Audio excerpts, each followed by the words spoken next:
충만하였노라. 함께 있습니다. 그는 흥하여야 하겠고 나는 쇠하여야 하리라 하니라. 아멘. 오늘의 말씀은 그는 흥하여야 하겠고 나는 쇠하여야 하리라입니다. 겸손과 순종의 마음으로 오늘 이 말씀 함께 받도록 하겠습니다. 우리는 지난주까지 니고데모와 예수님 간의 대화를 살펴보았습니다. 몇 주간에 걸쳐서 우리가 각각의 말씀을 살펴본 게 아니고요. 예수님과 니고데모의 말씀을 몇 주간에 걸쳐서 우리가 살펴본 거예요. 그래서 지난번 설교를 이렇게 듣고 난 뒤에 집에 가는 길에 전도사님이 이렇게 말을 해요. 전도사님의 총평이 이랬어요. 그러니까 그동안 니고데모와 예수님의 대화가 중요한지는 알았다는 거예요. 중요한지는 알았대요. 근데 그 중요한 이유가 그 대화 가운데 나오는 요한복음 3장 16절 말씀, 그것 때문에 중요하다고 생각했다는 거예요. 그런데 몇 주간에 걸쳐서 말씀을 들어보니 요한복음 3장 16장 당연히 중요하죠. 너무나 중요한데 그 요한복음 3장 16장만 중요한 게 아니라 그 말씀 앞뒤에 너무나 중요한 말씀, 꼭 알아야 되는 말씀, 꼭 붙잡아야 하는 말씀들이 너무너무 많이 빼곡히 담겨 있다는 사실을 알게 됐다는 거예요. 그래서 전도사님이 이렇게 말해요. 너무나 큰 은혜와 충격이 있었다. 이렇게 말해요. 충격이 있었다. 여러분들은 어떠셨는지 모르겠습니다. 간절히 바라기는 여러분에게도 동일한 은혜와 동일한 충격이 있기를 바랍니다. 있었기를 바랍니다. 없었던 것 같아요. 그런데 여러분, 그 은혜와 충격이 있었잖아요. 전도사님한테 그랬어요. 그 은혜와 충격이 있는 것 좋다. 그런데 그 충격을 그냥 받고만 끝나면 안 됩니다. 맞습니까? 그 충격을 받았어요. 은혜를 받았어요. 거기서 끝나면 안 된다고요. 우리가 오해하고 착각하는 게 뭐냐면 은혜 받았습니다. 그건 끝이야. 종결이 아니에요. 은혜를 받았잖아요. 그럼 그 은혜가 내 삶 속에서 시작이 돼야죠. 충격을 받았으면 여러분, 사람이 심장이 멈추면 강한 충격을 줘서 심장을 살려내지 않습니까? 그렇죠? 충격을 받았으면 어떤 일이 일어나야 돼요? 살아나야죠. 죽음이라는 상태에서 생명이라는 상태로 변화돼야죠. 맞습니까? 충격을 받았으면 그 충격을 준 말씀으로, 그 진리로 내가 살아나야 한다라는 거예요. 그래서 여러분, 말씀을 듣되, 은혜를 받되, 충격을 받되, 그 말씀을 통해서, 그 충격을 통해서 살아나고 변화되는 역사 있기를 바랍니다. 그래서 오늘도 그런 시간이 되었으면 좋겠고요. 오늘의 말씀도 여러분에게 은혜가 끼쳐졌으면 좋겠고, 여러분에게 충격이 됐으면 좋겠습니다. 그래서 여러분이 살아나고 변화되었으면 좋겠어요. 여러분도 그런 은혜를 누리기 원하십니까? 예, 그런 시간 되기를 바랍니다. 자, 오늘 본문을 보시면 이제 여러분, 예수님과 니고데모의 대화가 이제 끝이 난 거예요. 그러니까 카메라 앵글이 옮겨간 겁니다. 이전에는 예수님과 니고데모를 카메라 앵글이 잡고 있었어요. 근데 카메라가 휙 돌아서 이제 앵글이 어디를 비추고 있느냐? 다시 세례 요한에게로 앵글이 비춰지고 있어요. 그래서 본문의 서두를 보면 예수님과 세례 요한의 사역을 소개하는 것으로 시작하고 있는데, 먼저 예수님을 한번 봅시다. 예수님이 뭘 하고 계시는가? 22절 보시면 예수님은요, 예루살렘 성에서, 여러분 잘 기억해 보세요. 예루살렘 성에서 뭐 하셨죠? 입성하셔서 막 거기 있는 환전소, 그 다음에 재물 파는 거 다 뒤집어 엎으시고 막 이렇게 했었죠. 그 다음에 누구 만났어요? 그 다음에 니고데모 만났죠. 이제 그 상황이 지난 거예요.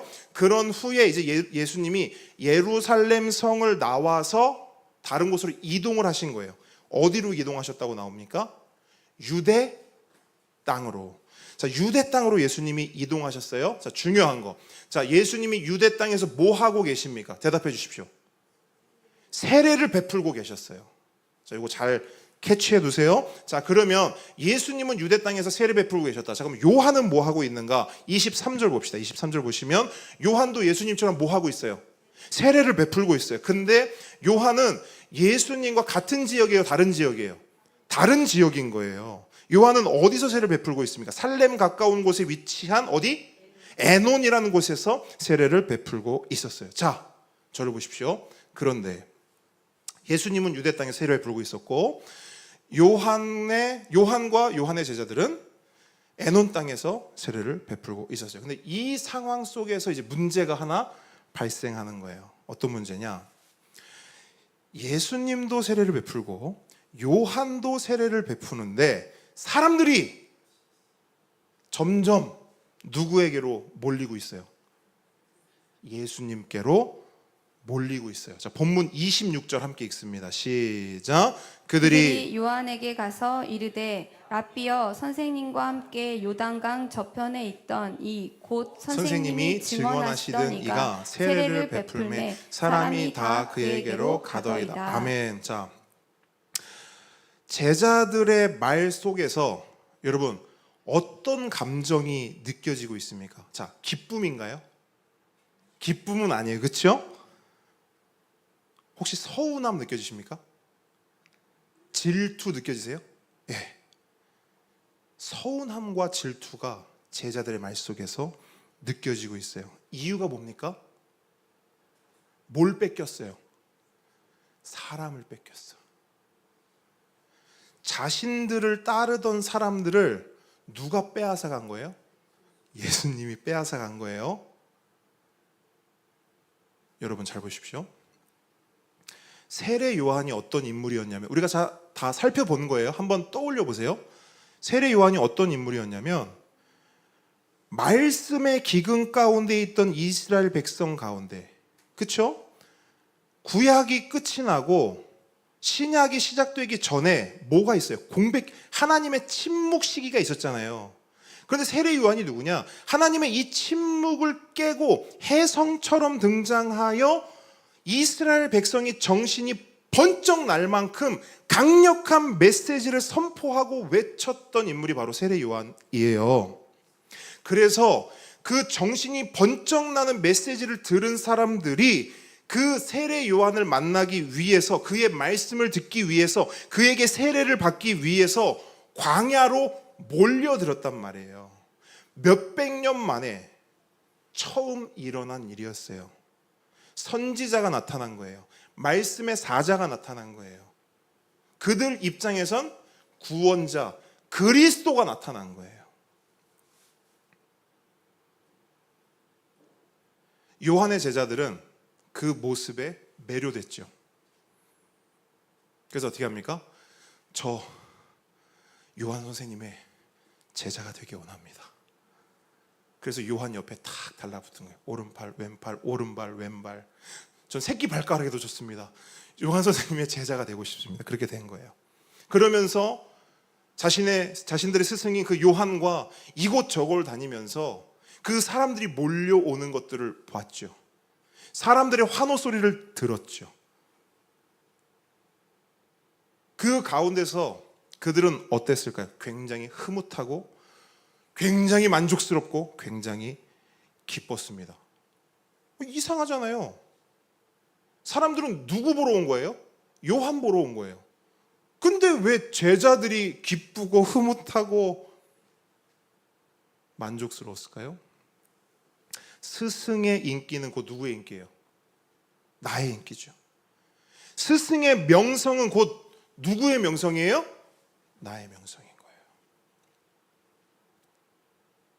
그러니까 얼마나 뿌듯했을까요? 아마 그 제자들의 이 광대가 하늘에 닿았을 거예요. 어깨가 하늘을 찔렀을 거예요. 그래서 요한의 제자들은 마치 하늘을 둥둥 떠다니는 듯이 그렇게 살았을 거예요. 그러던 어느 날 광대가 땅에 처박혀요. 어깨가 축 늘어져요. 왜죠? 사람들이 하나 둘 빠지기 시작하는 거예요. 심지어 매일 보이던 사람, 세례 요한이 나타나는 곳마다 가장 앞에서, 요즘 말로 빠라고 하죠. 빠, 요한 빠, 그 빠들이 안 보이는 거예요. 뭔가 이상하다.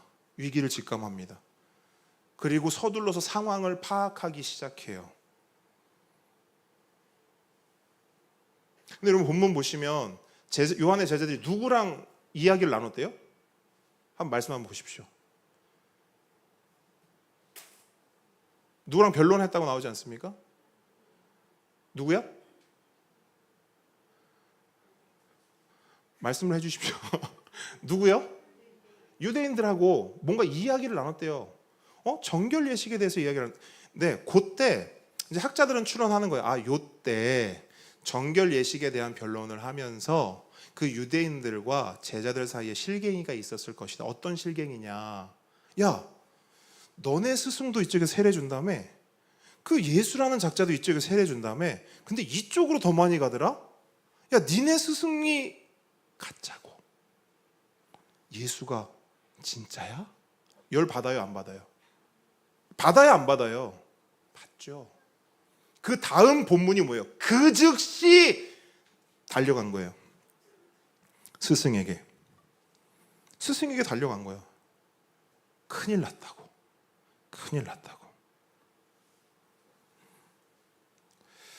제자들은요, 서운했어요. 서운했을 뿐 아니라 괘씸했어요. 누가? 예수님이. 자신들하고 같이 막 환호하던 그 사람들도 너무 괘씸했지만, 그죠?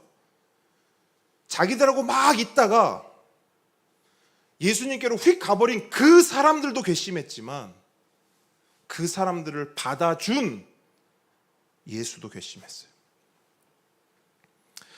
근데 제자들의 입장이 충분히 이해가 되고 납득이 되더라고요. 자, 말씀 사역을 누가 먼저 시작했어요? 세례 요한이죠. 세례를 누가 먼저 줬어요? 세례 요한. 심지어 예수님이 누구한테 세례를 받았어요? 세례 요한. 제자들 입장에서는 누가 선발주자고 누가 후발주자예요? 자신들의 스승인 요한이 선발주자고 예수가 후발주자인 거예요. 그렇죠? 모든 면에서. 근데 갑자기 예수가 선발주자 노릇을 하는 거예요. 원조 행세를 하는 거예요. 진짜인 양 행세를 하는 거예요. 열 받아요, 안 받아요? 받죠. 성질 나요, 안 나요? 납니다.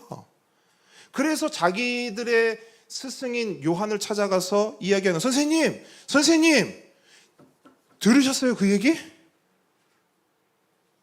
그 선생님이 말했던 그 예수라는 자가 유대 땅에서 세례를 주는데요, 여기 보세요. 그 사람 없죠 지금? 그 사람 거기가 있대요.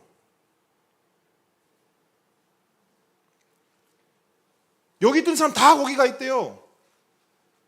선생님이 말씀하셨던 그가 우리 사람 다 뺏어갔어요.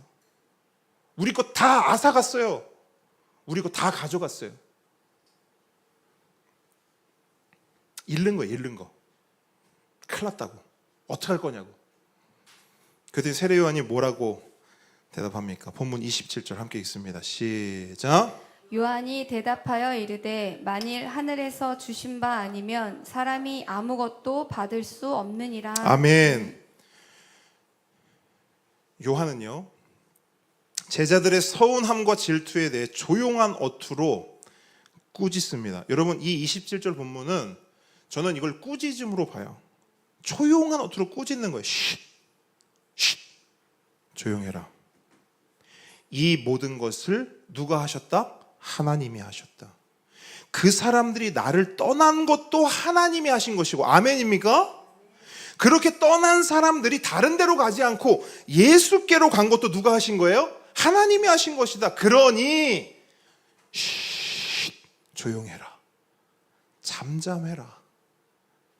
여러분 보세요. 요한은 정말로 철저히 하나님의 관점으로 지금의 상황을 보고 있어요. 하나님 중심으로 지금 일어난 일들을 받아들이고 있는 거예요. 생각해 보세요. 자, 요한이요, 서운했을까요? 조금 더 서운하지 않았을까요? 이 집사님 어땠을까요? 엄청 서운했다. 성도님 어땠을까요? 원수 성도님. 놀라지 마라. 놀라지 말라. 네. 어땠을까요? 요한의 입장이라면. 안 서운했을 것 같다. 오케이, 좋습니다. 제가 원하는 구도가 딱 나왔어요. 서운했다, 안 서운했다. 좋습니다. 이것도 여쭤봐야겠다. 원수 성도님, 왜 서운하지 않았을까요? 하나님의 뜻을 알았기 때문에. 그러니까 뭔가 좀 수준의 차이가 제자들과 스승과는, 그죠? 뭔가 수준의 차이가 있고 요한이 깨달은 바가 분명히 있기 때문에. 좋습니다.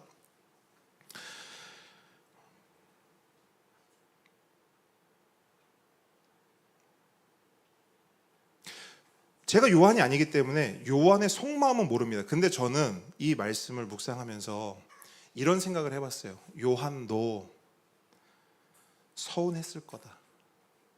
섭섭했을 거다. 근데 중요한 게 있더라고요. 저도 깜짝 놀랐어요. 자, 이 상황에 대해서 제자들도 서운했고요.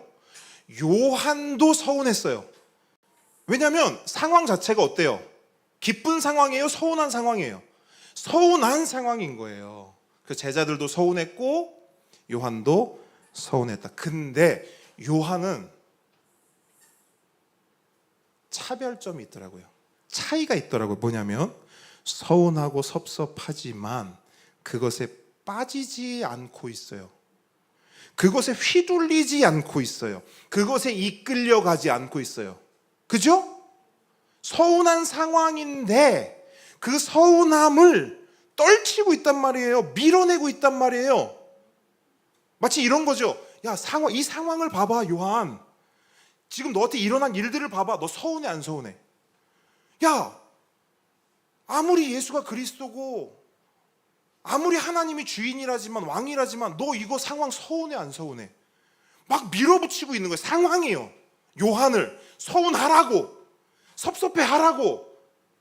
근데 요한은 뭐 하고 있어요? 거절하고 있는 거예요. 서운한데 그걸 막 떨쳐내고 있다니까요. 지금 여러분, 이 차이를 아셔야 됩니다. 제자들은 서운한 상황 속에서 엄청 서운해하거든요. 서운한 상황이 찾아오니까 마음 놓고 서운해해요. 서운해. 섭섭해. 마음껏 섭섭해한다고요. 제자들은. 근데 요한은 어떻게 하고 있어요? 똑같이 서운한 상황인데 입을 딱 닫죠. 행동을 추스르죠.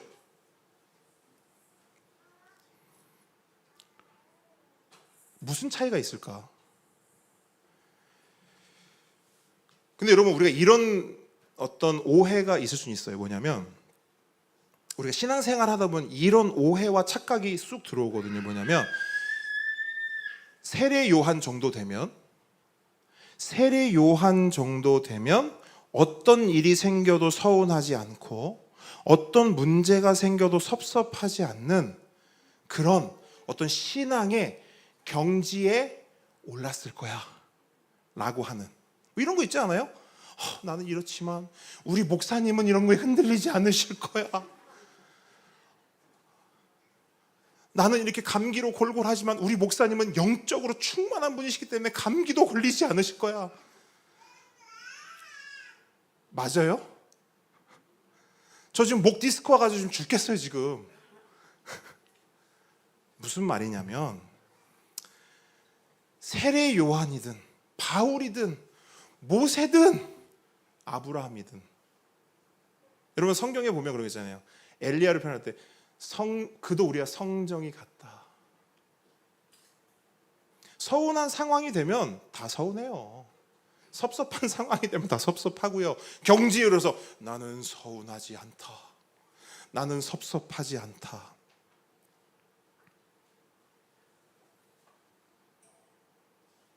그런 거 없습니다. 근데 어떤 차이가 있냐면 제자들은 서운함과 섭섭함을 마치 사랑하는 사람 끌어안듯이 와라 끌어안아요. 서운해. 섭섭해. 이렇게요. 아주 잘 걸렸다. 이참에 내가 왕창 서운해해야지 확 끌어안는단 말이에요. 근데 요한은 어떻게 하냐? 신앙이 성숙한 사람은 어떻게 하냐? 내 앞에 서운함과 섭섭함이 있어도 걷어찬다고요. 오지 말라 한다고요. 접근 금지! 오지 마. 단호하게요. 이 차이가 있는 거예요. 서운하고 섭섭하지 않은 게 아니라, 전혀 상처받지 않는 강철 심장이 아니라, 조금도 분노하지 않는 착한 사람이 되는 게 아니라, 죄들로부터 완전 무결해지는 그런 무슨 죄 청정 지역 그런 존재가 되는 것이 아니라, 그런 것들이 있음에도 그것들을 거부하고 거절하고 밀어내고 떨쳐내고 멀리 한다는 거예요. 이 차이가 있는 거예요. 왜 요한은 서운하지 않았겠어요? 나를 따르던 사람들이 간 거죠. 여러분, 돈은 벌면 되잖아요. 사람의 마음은요, 그건 내가 마음대로 할 수 있는 게 아니거든요.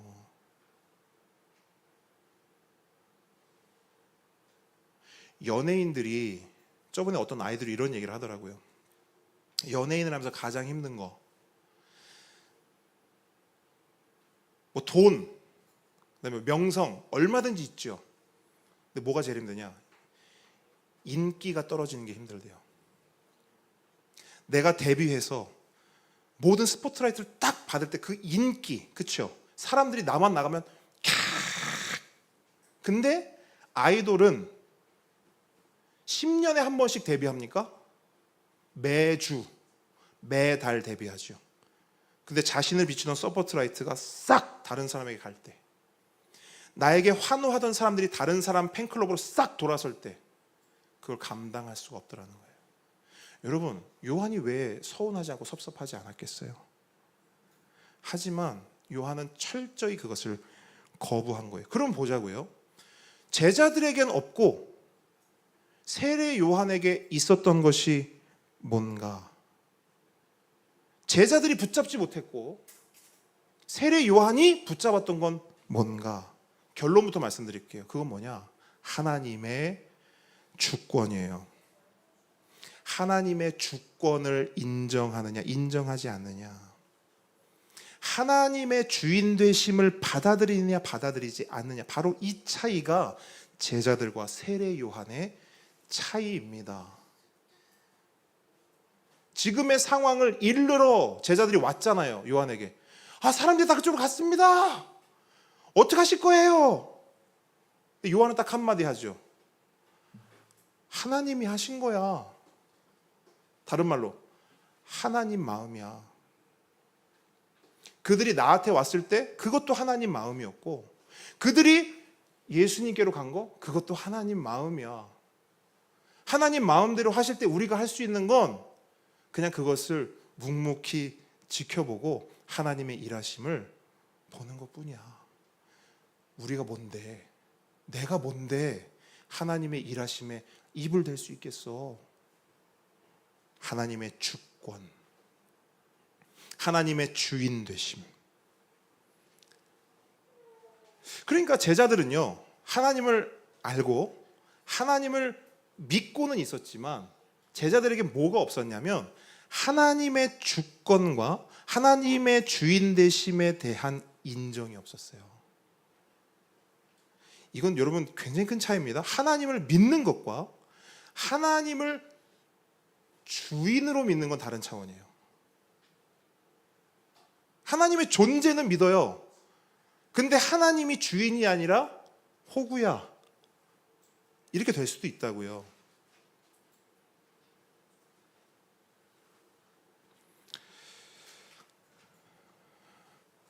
그러니까 하나님의 주권, 하나님의 주인 되심을 인정하지 못하니까 어떤 일이 생기잖아요. 어떤 상황이 벌어지잖아요. 서운해하는 거예요. 섭섭한 거야. 하나님의 주인 되심이 인정이 안 되니까. 잘 보세요. 왜 서운하고 왜 섭섭하게 해요? 핵심은 뭐냐? 내 마음대로 안 되니까. 언제 서운하세요? 남편에게, 자녀들에게, 친구에게 언제 서운하냐고요? 내 맘 몰라줄 때, 내 맘대로 안 해줄 때 내 뜻대로 일이 안 풀리잖아요. 아유, 서운한 거예요. 근데 내 맘대로 내 뜻대로 일이 풀리는 건 어떤 기초 가치에서 나오냐? 내가 주인이라는 거죠. 내가 주인이니까 내 맘대로 돼야지. 내 뜻대로 돼야지. 내 스승에게로 와야지 사람들이. 내가 생각지도 않았고 원하지도 않았는데 예수님이 다 가버리네? 내 뜻하고 맞지 않는 거예요. 내 마음하고 동떨어져 있는 거예요. 그러니까 서운한 거죠. 왜 내 맘대로 안 해주냐는 거예요. 왜 내 맘대로. 만약에 그들이, 제자들이요, 하나님의 주권을 인정하고 하나님의 주인 되심을 정말로 믿고 받아들였다면 서운해하거나 섭섭해하는 대신 이걸 했어야 돼요. 이걸 했어야 돼요. 뭘 해야 되냐? 하나님께 묻는 거예요. 하나님, 이렇게 하신 이유가 뭔가요? 제가 알아야 할 게 있을까요? 제가 해야 할 게 있을까요? 그럼 저희 이쪽 에논 땅의 사역들 정리하고 유대 땅으로 넘어가서 예수님 사역을 서포팅 할까요? 그러니까 하나님의 주인 되심을 인정했다면 이렇게 반응이 나와야 된다고요. 왜? 그분이 주인이니까. 이해하십니까? 이유가 있을 거 아닙니까? 사람들이 글로 간 이유, 하나님이 그들을 그쪽으로 보낸 이유가 있을 거 아닙니까? 그럼 하나님께 여쭤야죠. 하나님, 무슨 뜻이 있나요? 어떻게 하면 될까요? 근데 하나님의 뜻을 살피거나 하나님의 뜻에 궁금해하지 않고 내 감정에 집중이 된다? 그건 하나님의 주인 되심을 인정하지 않는 거죠. 왜? 왜 하나님 마음대로 하냐는 거예요. 하나님이 내 마음을 알고 내 뜻대로 해주셔야죠. 누가 주인인 거예요?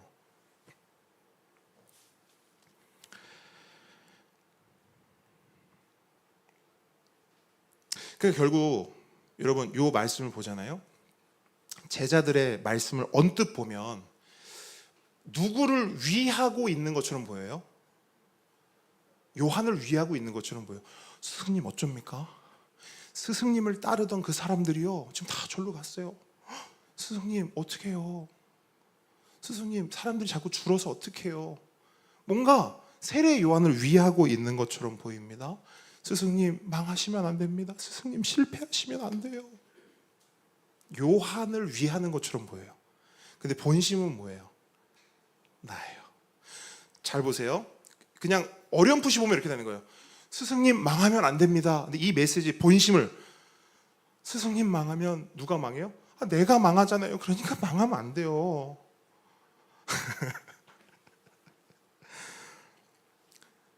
요한을 위하고 있는 거예요? 나를 위하고 있는 거예요? 나.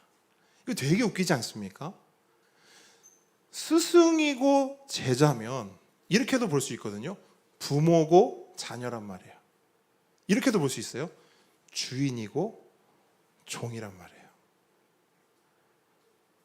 이 묘하지 않습니까?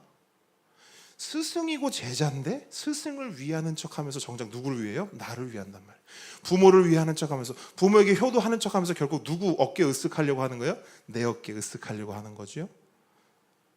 주인과 종인데 주인의 뜻대로 되어야 합니다라고 하면서 그 본심에 뭐가 있어요? 내가 주인이죠.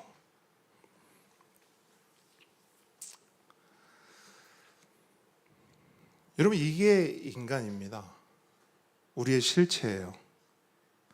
그래서 우리가 살아가면서 말하고 행동하는 것들을 가만히 파고 들어가 보면, 그러니까 대충 훑지 말고 깊이 파고 들어가 보면요, 거기에 뭐가 있냐면 겉으로는 하나님을 위하여, 주를 위하여, 교회를 위하여, 주의 하나님 나라를 위하여 하지만 그 모든 것들에 깊이 파고 들어가 보면 뭐가 있냐? 내가 있는 거예요. 나. 마가복음 8장을 보면 아주 유명한 사건이 기록되어 있어요. 예수님이 제자들에게 물으십니다. 너희는 나를 누구로 하느냐? 베드로가 뭐라고 대답하죠? 주는 그리스도시요 살아계신 하나님의 아들입니다. 근데 마가복음 같은 경우에는 이렇게 되어 있어요. 주는 그리스도이십니다. 이렇게 되어 있어요. 주는 그리스도이십니다. 그러니까 똑같은 사건인데 그 사건에 어떤 포커싱이 다른 거죠. 그래서 마가복음 8장에는 이런 식으로 전개가 돼요. 너희 나를 누구로 하느냐? 주님 그리스도십니다. 이렇게 돼요. 근데 이 대답을 하자마자 예수님이 제자들을 불러 모으세요. 제자들을 불러 모으십니다. 그리고 이런 말씀을 하세요. 얘들아, 로이야, 건이야, 은서야, 잘 들어봐. 얘들아, 지금부터 내가 하는 말은 절대 비밀이니까 다른 사람들에게 말하지 마 라고 하시면서 이렇게 말씀하세요. 내가 많은 고난을 받고 장로들과 대제사장들과 서기관들에게 버림받아서 죽임을 당할 거야. 그리고 사흘 만에 살아날 거야. 이 말씀을 요때 하신단 말이에요. 그러니까 예수님의 십자가 사건과 부활의 비밀을 제자들에게 먼저 스포해 주신 거예요. 스포.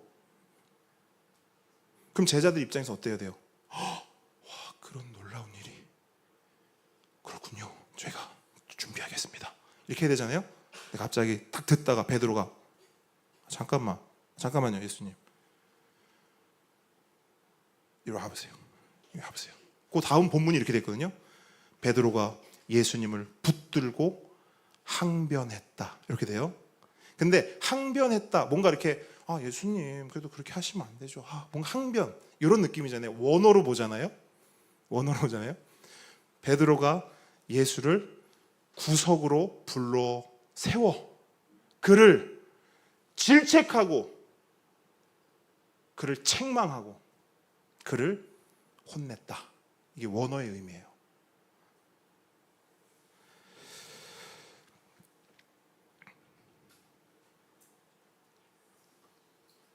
우리말 성경으로 보면 베드로가 예수께 항변했다. 뭔가 제자가 스승에게 스승님 어떻게 그럴 수 있습니까? 근데 원어로 보니까요. 스승과 제자 관계가 아니에요. 반대죠. 누가 스승이에요? 쥐가 스승인 거예요. 베드로가. 부모와 자녀면 누가 부모예요? 지가 부모인 거예요. 주인과 종이에요. 누가 주인이에요? 지가 주인인 거예요. 예수님 와보세요. 제가 방금 뭐라 그랬습니까? 예수님 대답해 보세요. 뭐라 그랬습니까? 네, 그리스도라고 했습니다. 그리스도라고 했죠. 그럼 그리스도면 어떻게 행동해야 돼요? 그리스도답게 행동해야 됩니다. 그렇지. 잘했어요. 그리스도답게 행동하는 거 뭐예요? 승리? 그렇지, 승리. 좋지, 좋아. 정복? 그렇지. 또 말해봐. 또 성공? 잘했어요.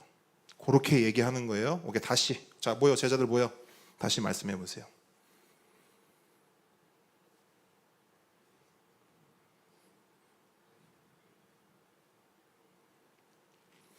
이런 상황인 거예요, 여러분.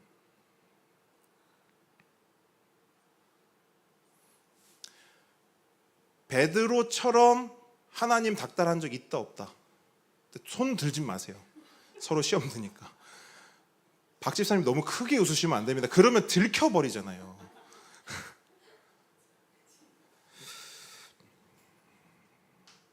여러분, 베드로가 왜 이렇게 화가 났을까요? 요한의 제자들과 똑같은 상황이에요. 똑같은 거예요. 스승의 성공은 누구의 성공이에요? 내 성공. 스승의 실패는 내 실패. 그러니까 예수가 흥해야 돼요, 망해야 돼요? 흥해야죠. 흥해야 돼요. 근데 자꾸 망한다는 소리만 하고 있으니 열받죠. 내가 분명 그리스도라고 했는데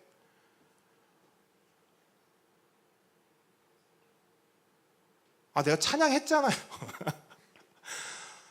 아니 하나님이시니까 내가 헌금했지 않습니까? 그러면 좀 하나님답게 하셔야지. 이게 뭡니까? 일 처리 이렇게밖에 못합니까?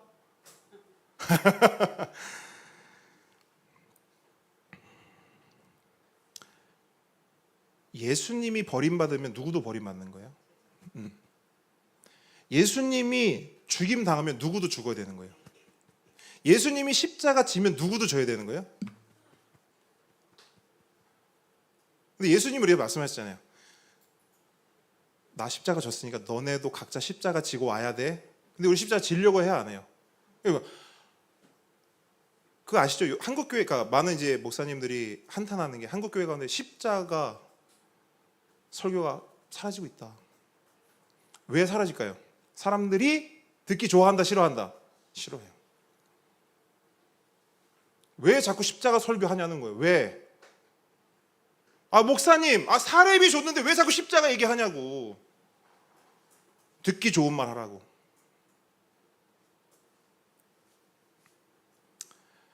베드로는 이게 싫었던 거예요. 듣기 싫었던 거죠. 그런 이야기가.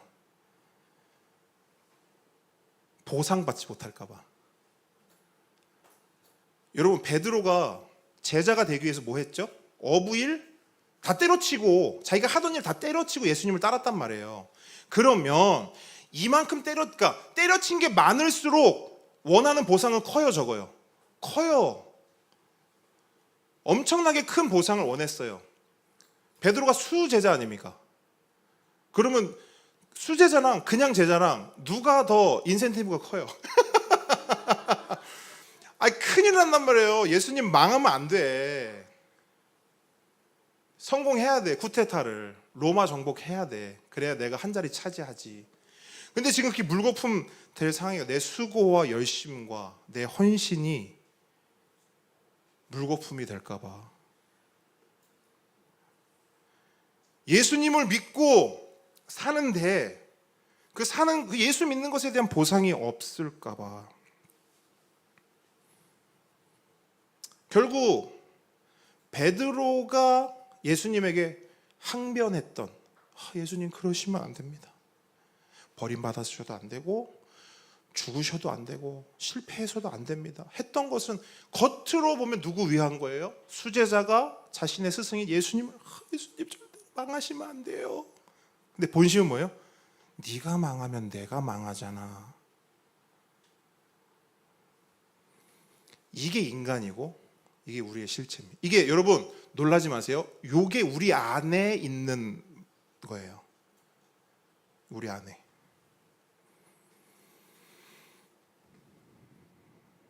이게 우리 실체란 말이에요. 베드로의 실체고 요한의 제자들의 실체고 우리들의 실체입니다.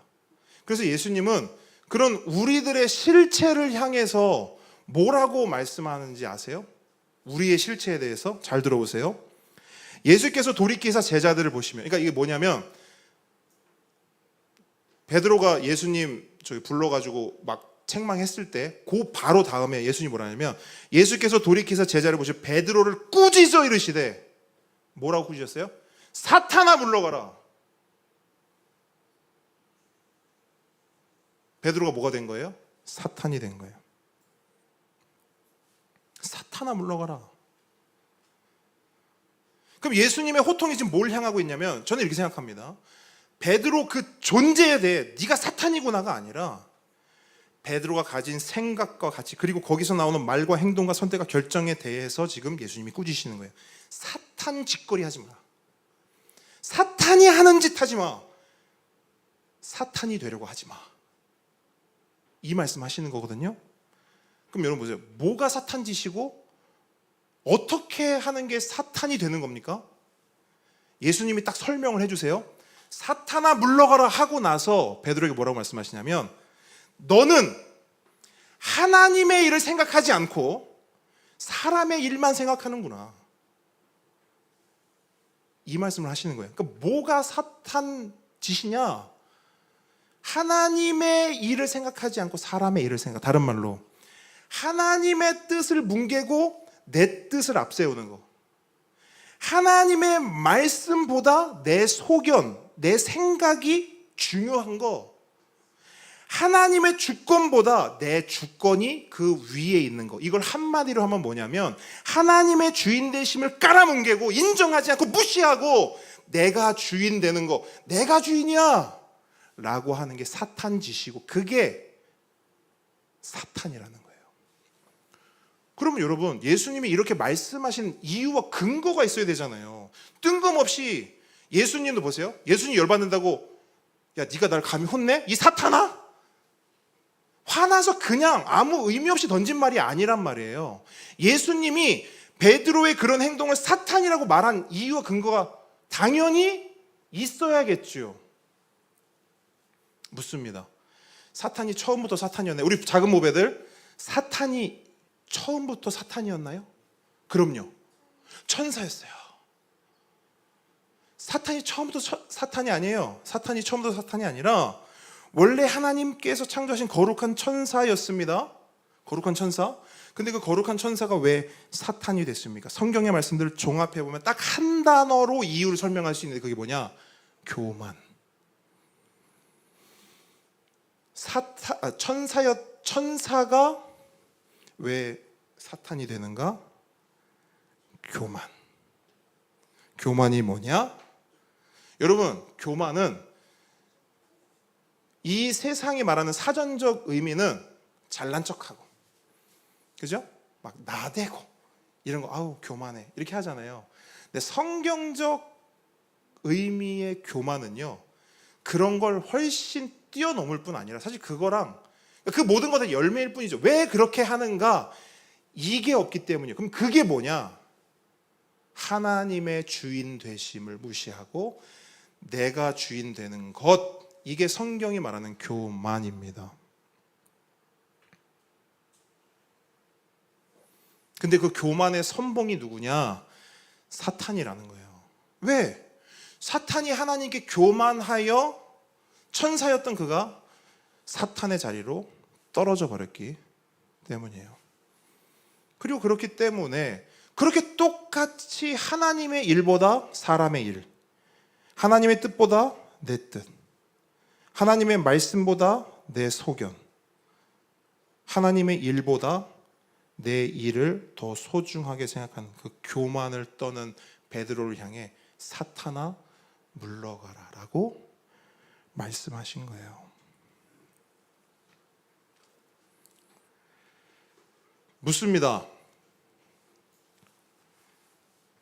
베드로만 사탄입니까? 요한의 제자들은요? 우리는요? 이 세상 모든 사람들은 기본 스탠스가 뭔지 알아요? 사탄입니다. 그러니까 존재가 사탄이어서 사탄이 아니라 하는 짓이 사탄이라고요. 그럼 묻습니다. 왜 우리는 이미 태어나면서 기본적으로 사탄의 일에 친화적인 존재일까요? 이유가 뭐죠? 그죠? 그게 바로 죄라는, 더 정확히는 원죄라고 하는 정체입니다. 창세기에 기록된 선악과 사건을 보면요, 사탄이 아담과 하와에게 와서 뭐라고 말합니까? 창세기 3장 5절에 잘 들어보세요. 보배들 잘 들어봐. 너희가 그것을 먹는 날에는 너희 눈이 밝아져 하나님 같이 되리라. 무슨 말이냐면요, 하나님이 먹지 말라고 한 그 선악과를 먹으면 하나님처럼 될 수 있다는 거예요. 그러니까 사탄은 아담과 하와에게 말하는 거예요. 야, 그거 먹어봐. 그거 먹으면 하나님 되는 거야. 그거 먹잖아? 네가 주인이야. 야, 선악과 먹지 말라고 했지. 먹지 말라던데. 야, 그거 왜 들어? 그 말 왜 들어? 네 맘대로 그냥 먹어버려. 그러면 이제 네가 주인이야. 그래서 어떻게 했어요? 먹었어요. 그리고 어떻게 됐냐? 놀라지 마세요. 하나님처럼 됐어요. 잘 들으세요. 선악과를 먹고 하나님처럼 된 거예요. 잘 들으세요. 하나님이 됐어요? 하나님처럼 됐어요? 하나님이 된 게 아니라 하나님처럼 됐다고요. 무슨 말이냐? 짝퉁이 돼버렸네. 짝퉁이 뭡니까? 진짜와 비슷한 거죠. 맞습니까? 진짜예요, 아니에요? 아니에요. 진짜와 비슷한데 진짜는 아닌 거예요. 진짜를 흉내낸 게 짝퉁입니다. 그래서 아담으로부터 이 땅에 태어나는 모든 인간은 다 짝퉁으로 태어나요. 무슨 짝퉁? 하나님 짝퉁으로 태어나요. 어떤 의미에서 그러냐? 하나님이 아닌데 하나님처럼 살아요. 여러분 굉장히 중요한 거 이거예요. 하나님이 아닌데 하나님 행세를 하며 살아요. 주인이 아닌데 주인 노릇을 하며 살아요. 그래서 짝퉁이에요. 생각해 보세요. 내가 진짜 내 인생의 주인이면 진짜 주인답게 살아야 하죠. 주인답게 사는 게 뭔지 아세요? 결정권을 가지는 겁니다. 결정 권한을 가지고 내가 계획한 대로, 내가 디자인한 대로, 내가 뜻한 바대로 선택과 결정을 내 맘대로 내 뜻대로 하면서 사는 것이 진짜 주인이에요. 그러니까 내가 결정하면 결정한 대로 돼야 돼요. 선택하면 선택한 대로 돼야 합니다. 그게 주인이에요. 그게 주인이라고 하는 증거입니다. 질문합니다. 이 자리에 계신 분들 중에 국적을 스스로 선택하신 분 계신 분, 난 국적을 내가 마음대로 선택했다. 난 대한민국이 좋아서 대한민국을 내가 선택했다. 계신가요? 지우 선택했고. 계신가요? 지우야 언제 결정했어 그거를? 자, 뻥이죠. 자, 언제 결정했어요? 엄마 배에 있을 땐 이미 대한민국이었어요 그때가. 자, 보세요. 남자, 여자, 성별을 선택하신 분. 마지막 하나. 부모를 선택하신 분. 이 아빠 엄마를 보니까 괜찮겠네. 나 이 아빠 엄마에게서 태어나야지. 선택하신 분. 없어요. 아무도 없어요. 이게 뭘 말하는 건지 아세요? 우리 중에 주인이 있다 없다? 없어요. 아니 뭔 놈의 주인이 내 인생을 시작하는 데서 너무나 중요한 결정이지 않습니까? 대한민국에 태어나고 남자와 여자로 태어나고 이런 가정, 이런 부모 밑에서 태어나고 이 중요한 결정을 뭔 놈의 주인이 그거 하나 결정을 못한단 말입니까? 여기서 결판 난 거예요.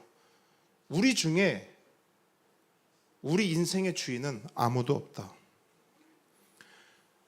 근데 왜 주인 행세를 하며 사느냐? 죄 때문이라고요. 너희가 그것을 먹는 날에는 너희 눈이 밝아져 하나님 같이 되리라. 너희가 주인처럼 되리라. 하나님처럼 되리라.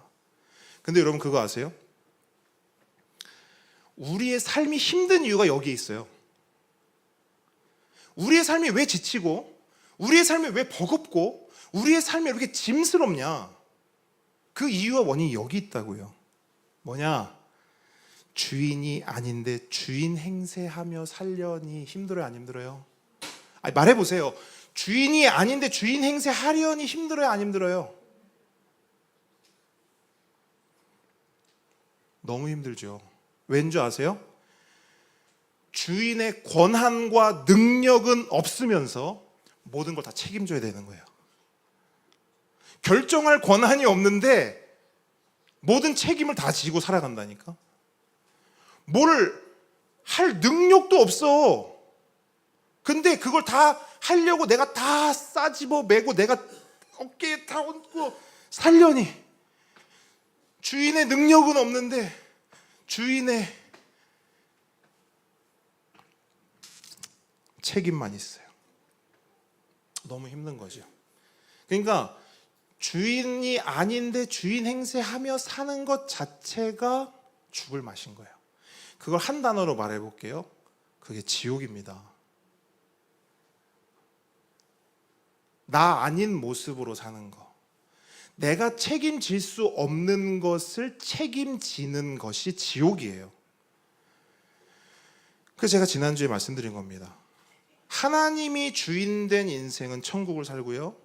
내가 주인 노릇하는 인생은 지옥을 삽니다. 왜 지옥이냐? 내가 책임져야 하니까. 내가 다 감당해야 하니까. 힘도 없으면서 능력도 없으면서 권한도 없으면서 그걸 꾸역꾸역 다 지고 가려니 지옥일 수밖에요. 그래서 그 지옥에서 건지기 위해 예수님이 이 땅에 오셔서 하시는 말씀이 뭔지 아세요? 수고하고 무거운 그거 네 짐 아닌데 그거 꾸역꾸역 지고 있는 그거 가지고 다 나한테 와. 왜냐? 그거 원래 내 거거든. 그거 내가 해줄게. 그거 내 거야. 그거 왜 네가 지고 있니? 네 것도 아닌데 왜 네가 지고 왜 네가 힘들어하고 있니? 그거 가지고 나한테 오잖아. 내가 너희를 쉬게 해줄게. 그게 천국입니다. 다른 게 천국이 아니고요. 금은 보화 있는 게 천국이 아니고요. 내 모든 감당할 수 없는 것들이 다 내려놔지고 주인이, 나의 진짜 주인이 내 짐을 다 해결해 주신 그게 천국이에요. 아멘이십니까? 그래서 요 내용들 있잖아요. 요걸 복음이라고 하고 요걸 진리라고 하잖아요. 진리가 너희를, 이걸 알아야 자유해지는 거예요. 어디서 자유를 얻을 겁니까? 아니 무슨 여러분들 무슨 뭐 누가 손에 뭐 묶어놨어요? 다리에 누가 뭐 쇠사슬 묶어놨습니까? 근데 왜 자유하지 않습니까? 진리를 모르기 때문이죠. 이 진리를 알면 자유해지는 거. 아, 내가 주인이 아니었구나. 내가 해결하지 않아도 되는구나. 내가 책임지지 않아도 되는구나. 주인이 계시는구나. 그러니까 예수님은 우리에게 하시는 말씀은 다 그거예요. 더 이상 주인 놀이 하지 마라. 그 주인 놀이 하느라 생기는 염려, 걱정, 근심 다 내려놔라. 너희 염려를 다 주께 맡기라. 너희 염려를 다 주께 맡기라. 그가 너희를 돌보심이라. 여러분 잘 보세요. 너희 염려를 다 주께 맡기라. 얼마나 좋은 말이에요. 우리 다 아는 말씀이지 않습니까? 너희 염려를 다 주께 맡기라. 근데 이 실체를 알아야 된다고요. 너희 염려를 다 주께 맡기라. 왜 주께 맡겨요? 그분이 우리 주인이기 때문에 그래요. 그분이 그냥 아무렇지도 않은 존재면 우리가 뭘 어떻게 맡깁니까? 그분이 주인인 걸 알아야. 근데 그분이 심지어 능력 있는 주인인 거예요. 그걸 알아야 맡기죠. 이게 진리예요. 내가 주인이 아니고 하나님이 주인이구나. 주께서 주인이구나. 이 진리를 알아야 자유해지는 겁니다.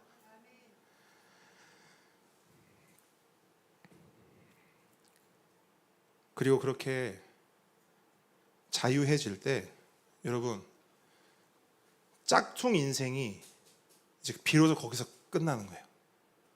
가짜 인생, 짝퉁 인생이 거기서 끝나고 새로운 인생이 새로 시작되는 거예요. 내가 주인이었던 인생은 지나가고 이전 것은 지나가고 보라 새 것이 진짜 주인이 내 안에 계시도다. 새로운 삶이 사라지는 거예요. 근데 그거를 요한복음의 관점으로 말하면 그게 거듭남이에요. 그걸 거듭남이라고 해요. 다시 태어나는 거. 내가 주인이 아니구나.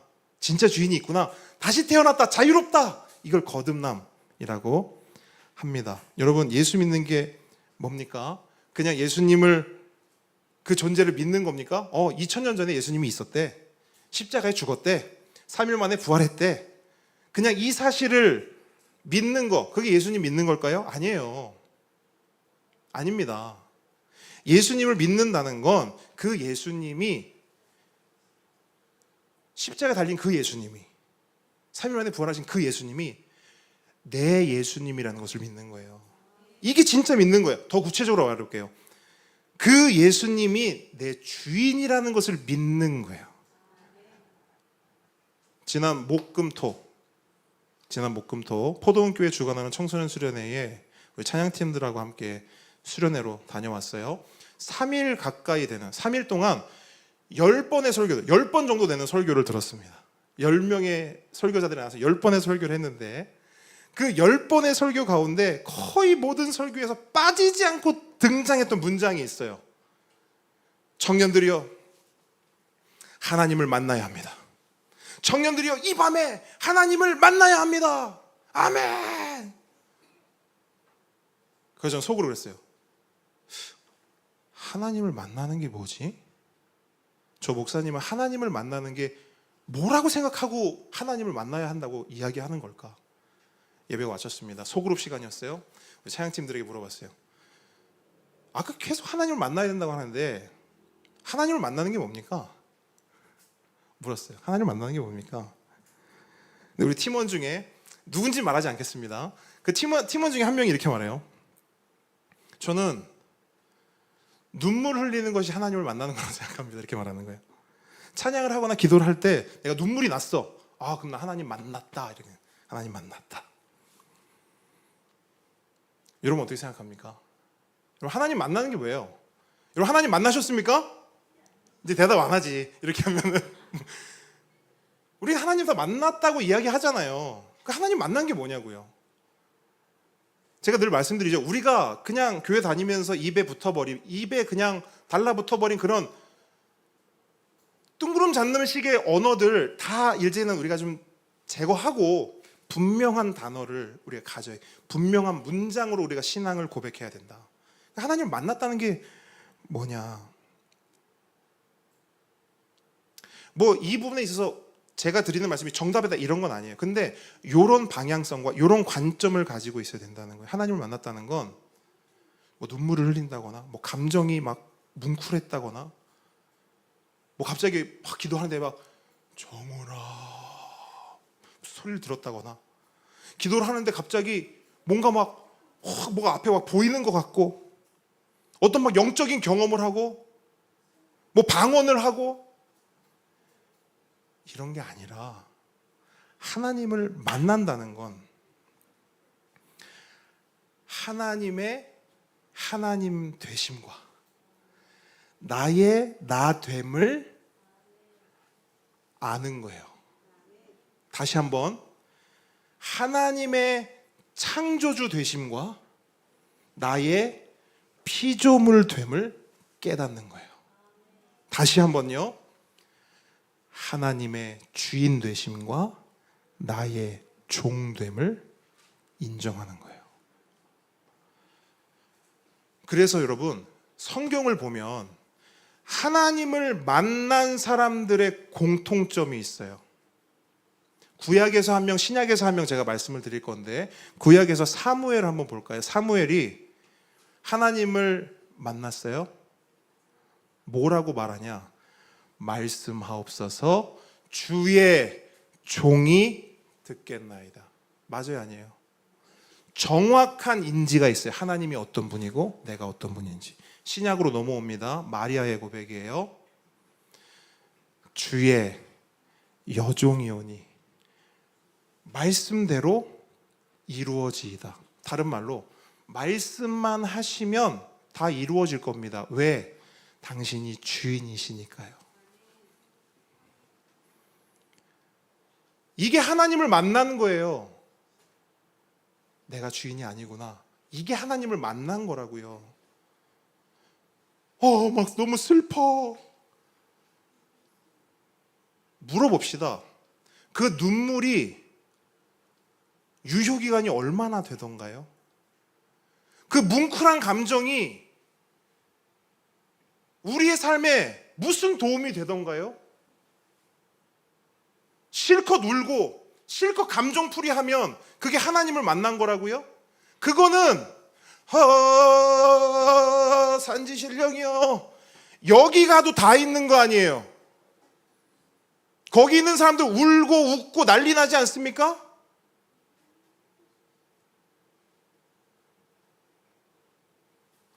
하나님을 만난다는 건 그런 게 아니란 말이에요. 우리는 무속신앙을 하고 있지 않아요.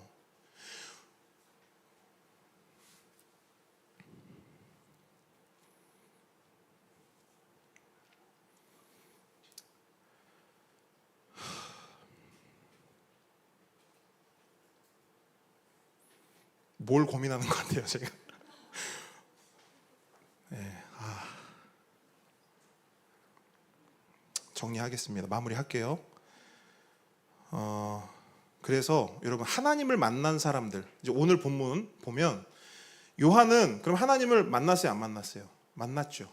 그래서 요한에게는 정확한 고백이 있어요. 그래서 하나님을 만난 사람은 이 고백이 있어야 한다라고 저는 확신합니다. 두 가지 고백. 먼저 28절 보세요. 28절. 본문 28절. 함께 읽습니다. 시작. 내가 말한 바 나는 그리스도가 아니요. 됐습니다. 여기까지. 나는 뭐래요? 그리스도가 아니요. 자, 여기 밑줄 그어 보세요. 하나님을 만난 사람들은 이 고백을 해요. 나는 그리스도가 아니요. 다른 말로 나는 주인이 아니요. 그러니까 제자들에게 말하는 거예요. 야, 무슨 소리야? 네가 주인이 아니잖아. 왜 네 마음대로 하려고 해? 나도 주인이 아니야. 내 마음도 아니야. 누가 주인이냐? 하나님이야. 그러니까 하나님 마음대로야. 이 고백이 있어야 한다라는 거예요. 그리고 또 하나 본문 30절. 이것도 너무나 중요하고 너무나 필요한 말씀이에요. 자, 함께 있습니다. 본문 30절 시작. 그는 흥하여야 하겠고 나는 쇠하여야 하리라 하니라. 아멘. 여러분, 이게 무슨 말일까요? 이게 원어로 보면요 굉장히 선명합니다. 원어로 보면 이렇게 돼요. 예수님의 비중은 더 커지고 더 중요해져야 된다는 거예요. 그러니까 제자들이 그런 거잖아요. 왜 자꾸 예수님에게 사람이 많이 가요? 왜 자꾸 예수님에게 스포트라이트가 가요? 왜 자꾸 예수님이 주인공 같고, 왜 자꾸 예수님이 주연 같고, 왜 자꾸 예수님이 주인 같죠? 그렇게 되어야 한다는 거예요. 예수님의 비중이 더 커지고 더 중요해져야 된다는 거예요. 내 삶 속에도 예수님의 비중이 더 커지고 예수의 말씀이 더 깊이 뿌리 내리고 예수님의 모습이 내 안에서 더 많이 나와야 한다는 거예요. 그럼 그렇게 되려면 어떻게 해야 되느냐? 반대가 되는 거죠. 나의 비중은 어떻게 돼요? 계속 작아져야 된다는 거예요. 덜 중요해져야 된다는 거예요. 나는 덜 중요해지고 예수가 중요해져야 된다는 거예요.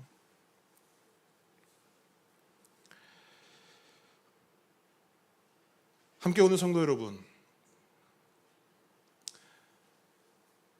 예수는 흥하고 나는 쇠하는 축복이 있길 바랍니다. 이거 진짜 중요한 거예요. 이게 진짜 축복이거든요. 진짜 축복.